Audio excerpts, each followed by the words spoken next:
Since next month we're celebrating the Lunar New Year, we have the fire horse. We're going to do a couple of fire horses in honor of the Chinese New Year.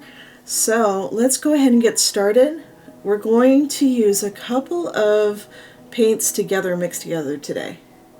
The first is transparent red oxide, and this is from Daniel Smith.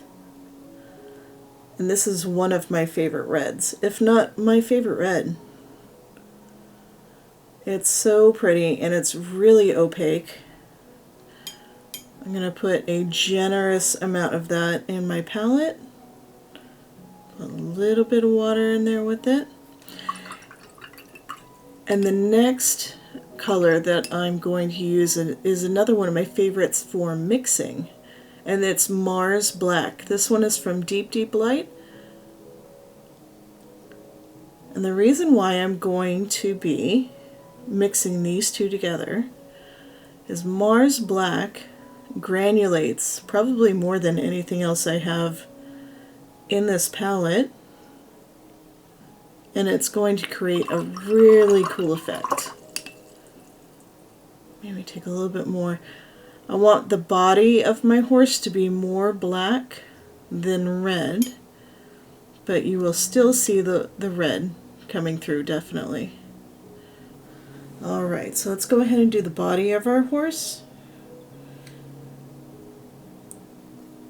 Now the points of our horse, mainly the head and the ends of the legs, like toward the end of not quite the hoof, right above the hoof, I'm going to have a darker concentration of this mix, just as personal preference. And by the way, if you're wanting the template for this, it'll be on my Substack.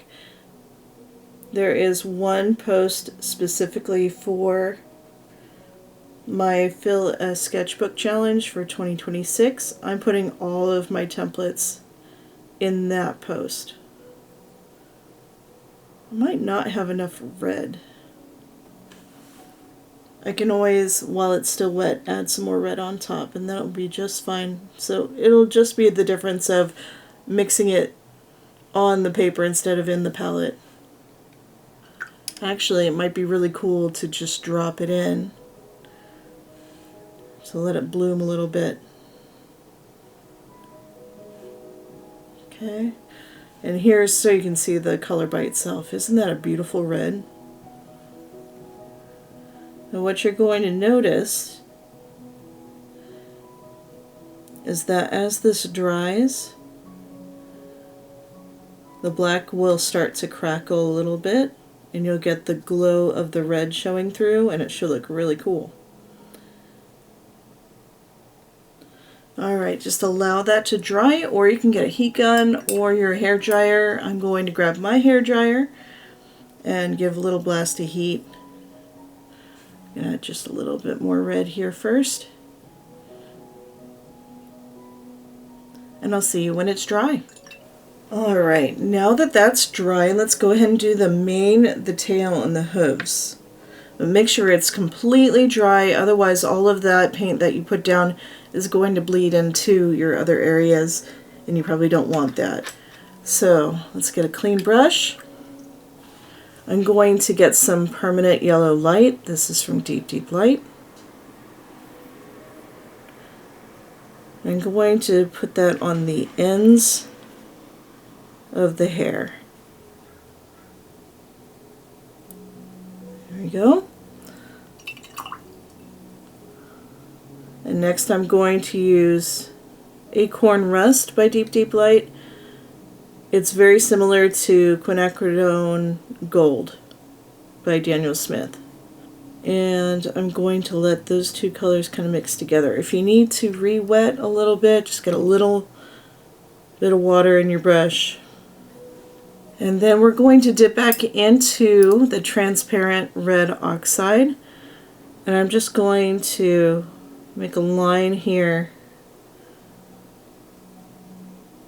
just at the base of the neck.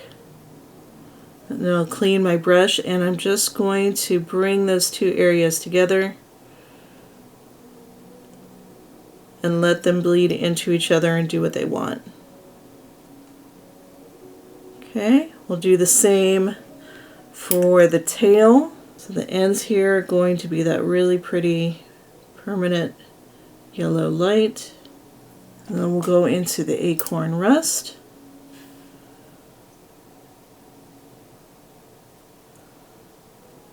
And then at the base of the tail, we'll use a little bit of the transparent red oxide.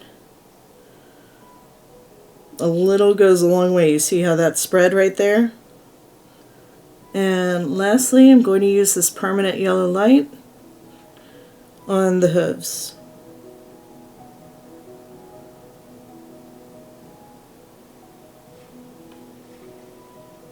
And give it a blast with the hairdryer. The last part that we're going to paint is the background, and for that I'm going into gold ochre. This one is from A Gallo. Just be careful not to reactivate the black paint. So you can paint right up next to it, but don't rub your brush on it too much, otherwise it will reactivate and go into your background.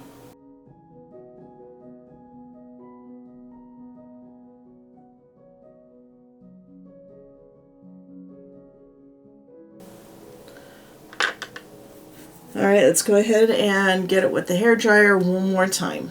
Okay, for our final details, I'm taking a micron pen, size 8, and we'll just do a little bit of outlining before we're all done.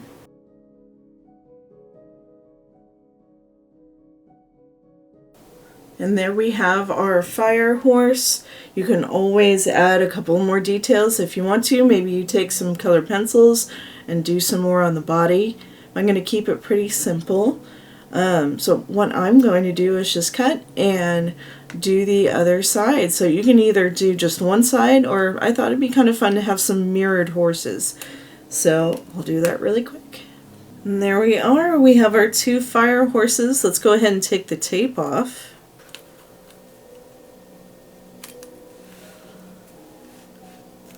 And there we go. We have our two little fire horses.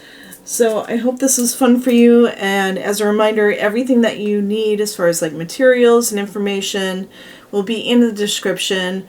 Don't forget to like and subscribe, and if you want to, you can hype it. And a happy Lunar New Year.